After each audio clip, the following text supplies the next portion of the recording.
सूर्य गुरु जी, सूर्य हमारे सौरमंडल का एक राजा ग्रह है गुरु जी। उसमें वो शक्ति है कि वो किसी भी ग्रह को अपने बल से उनको दबा सकता है और उनके प्रभाव को कम कर सकता है। जो सूर्य के अंदर ही होता है जो गुरु जी, हर किसी के ग्रह को प्रभाव को कम कर सकता है गुरु जी। सूर्य वहाँ का राजा है गुरु जी। सूर्य मतलब एक धाग ग्रह नहीं है गुरु जी, उसमें स्वर्ण वाली अग्नि है गुरु जी। तन्मात्रा इसकी गुरु चक्षु में नेत्र है जो देखने की शक्ति प्रदान करता है मनुष्य के अंदर गुरु जी। ये मनुष्य के ऊपर शरीर में प्रभाव रखता है, जैसे कि रीढ़ की हड्डी विशेष होती है, जिसे मेरुदंड भी कहते हैं गुरु जी, इस पर इसका अधिक प्रभाव रहता है।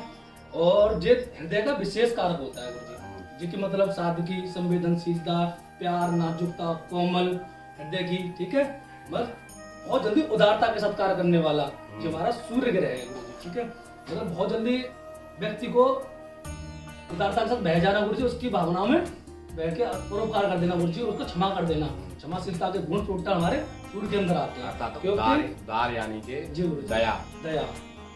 और ये इसको पिता का दर्जा दिया गया, तो पिता गुरु जी हमेशा परोपकार करता है अपने शिष्यों बेटों के लिए, तो इसको परोपकार की भांति से देखा भी जाता है, यानी उदारता और परोपकार। जी गुरु जी, परोपकार, ठीक है। इसका हृदय का विशेष कारक होता है, तो गुरु जी इसमें ये उदारता का कारण बन जाता है, ठीक है। मेरुदंड का विशेष कारक होता है, जो व्यक्ति को खड़े रखता है गुरु जी, मजबूती के साथ कार्य करता है गुरु जी।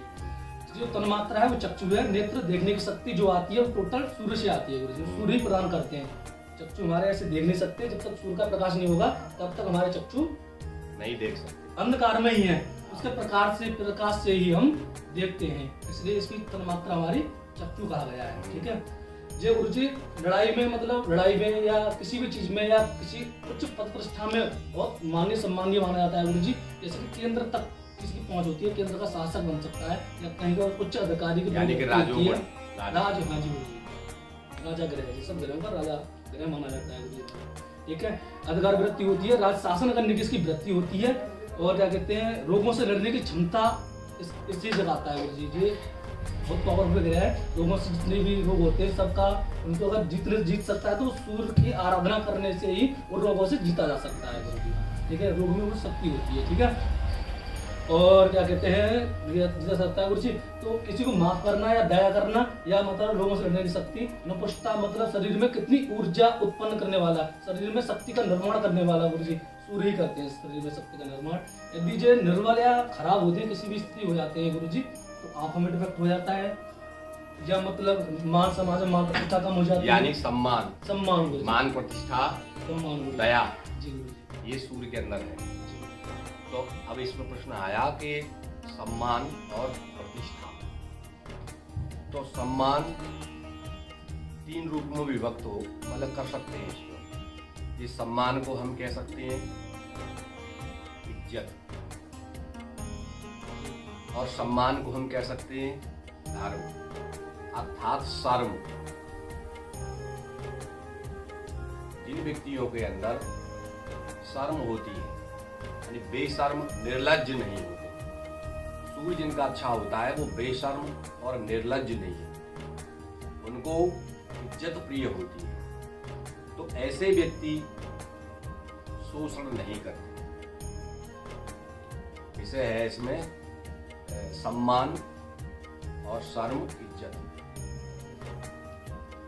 तो एक विचारणीय विषय था, लगभग प्राय सर्व भारत में 70% लोगों के विवाह संस्कार होते हैं।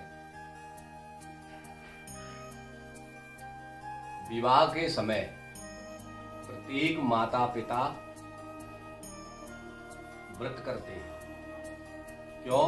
वो अपनी कन्या का विवाह करने जा रहे हैं। देखिए, विवाह के समय कम से कम मिनिमम 200 लोगों को आमंत्रण जाता है, बुलाए जाते हैं, और वो 200 लोग भी नए नए वस्त्र पहन करके सुसज्जित होकर के पहुंचते हैं। विवाह के समय ही सुंदर सुंदर आभूषण, सोने के, चांदी के, हीरे मोती आदि वो भी देखने में मिलते हैं।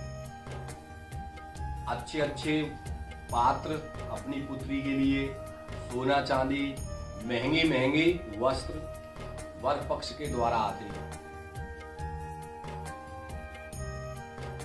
उत्तम श्रेष्ठ भोजन वो पिता अपनी पुत्री के ससुराल वालों के लिए कराता है वो श्रेष्ठ भोजन। उत्तम क्वालिटी से, श्रेष्ठता से मकान को रंगाई पुताई और उसकी साफ सफाई की जाती है। उसमें फिर मंडप का निर्माण होता है और उस कन्या का विशेष संस्कार होता है, ओवटन आदि संस्कार। एक बार ही होता है ये सब जिंदगी में, दूसरी बार नहीं होता। ओवटन आदि संस्कार से उस कन्या को शुद्ध किया जाता है, पवित्र होती है। उस घर में यज्ञ मंडप बनाया जाता है।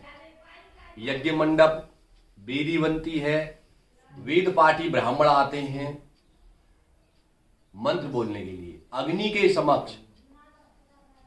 विचारणी विषय है कि एक पिता उपवास रख करके इतना धन खर्च करके 200 लोगों के बीच में सोना चांदी बर्तन वस्त्र आदि सब उत्तम उत्तम चीजों, श्रेष्ठ चीजों के बीच में अच्छे पवित्र संस्कारित वातावरण के अंदर वो अपनी पुत्री को दान करता है। तो क्या कहता है, मैं अपने यश के लिए, अपने मोक्ष के लिए, अपनी मुक्ति के लिए अपनी कन्या हे वर आपको प्रदान कर रहा हूं। ये कन्या आपके वंश को चलाएगी। अर्थात यहां एक पिता दान कर रहा है। अब विचारणी विषय है, वो दोनों ही माता पिता इतनी उत्तम क्वालिटी में ये वचन देते हैं, इस स्थिति में वचन देते हैं, इस स्थिति में वचन देते हैं। क्या ये सोचने वाला विषय नहीं है कि इतनी उच्च क्वालिटी में, उच्च स्थिति में दिया हुआ वचन याद रहता है उन लोगों को? नहीं रहता। शायद ही उनको याद हो। इस स्थिति को देख करके ये समय प्रश्न उठता है कि पुनः वो किसमें लग जाते हैं? क्या मनुष्य का कर्तव्य है ये? क्या वो लोग मनुष्य हैं? एक बार जरूर देखें अपने गृहवान में कि जिसकी बात का भरोसा नहीं, उसके बाप का भी भरोसा नहीं होता। जो इतनी उत्तम स्थिति में आकर के अपने शब्द को भूल जाएगा तो उसे क्या कहा जाए? पशु? अच्छा, किस लिए भूलता है वो? किस लिए भूलता है? आहार के लिए, विहार के लिए कि निद्रा के लिए? किसके लिए भूल जाता है? ये वो ज्वलंत प्रश्न है कि हमको सुअर घोषित करता है, हम लोगों को सुअर घोषित कर देता है, हम लोगों को कुत्ता घोषित कर देता है। वो व्यक्ति जो दान करने के बाद कन्या के बीच में हस्तक्षेप करते हैं, अर्थात कन्या का ग्रहण कर खाते हैं, ऐसा कौन करता है इस प्रकृति में? मैंने देखा था, एक कुतिया थी हमारे यहाँ मोहल्ला में, वो खाया ही कहीं से ज्यादा, फिर उसने उल्टी करी और पुनः उसको खा लिया। इस प्रजाति में, इस प्रकृति में ऐसी स्थिति दो जगह देखने में बहुत ज्यादा मिलती है। एक तो वो माता पिता अपनी पुत्री का दान करते हैं, उसके बाद मिलती है, और दूसरे उन लोगों के लिए जो अपने घर को छोड़ देते हैं। अपनी माता थी उसको छोड़ दिया, अपने पिता थे उनको छोड़ दिया, अपनी बहन थी उसको छोड़ दिया, अपना भाई था उसको छोड़ दिया, अपनी संपत्ति थी उसको छोड़ दिया, और बोले क्या है, ये सब बुरे हैं। उनका नारा था ये सब चीजें बुरी हैं। अब ये सब छोड़ दिया, उन्होंने उल्टी कर दी सबकी। वापस क्या करते हैं? बोले ये मेरा आश्रम है, ये मेरे चेले हैं, ये मेरी चेली है, ये मेरी कार है, ये मेरी जमीन है, ये सब कुछ मेरी वापस आई उनके पास में। बिना स्त्री के उन्होंने 100 पुत्र पैदा कर लिए। उनकी गिनती कुत्तों में आती है, क्योंकि कुत्ते ही एक बार खा करके फिर उल्टी कर देते हैं और फिर खा लेते हैं उसको। ऐसा कोई व्यक्ति अगर मिलता हो तो भाई मुझे जरूर बताना। आज मनुष्यों का अकाल पड़ गया है, देवता हर जगह दिखते हैं। देखो भागवताचारी को अघासुर का पता नहीं, और पंचोग्र पापों में धन बटोरे चले जा रहे हैं। विद्यार्थियों को पढ़ाएंगे, हम फलाना काम करेंगे, हम ढिकाना काम करेंगे, लेकिन वो ये नहीं जानते कि 5 उग्र पापों में 5वां उग्र पापी संसर्गी होता है। संसर्गी अर्थात शराबी से संसर्ग करने वाला भी 5वां उग्र पापी है। अर्थात आप विचार कीजिए, शराब की बोतल को छूने वाला भी उग्र पापी है।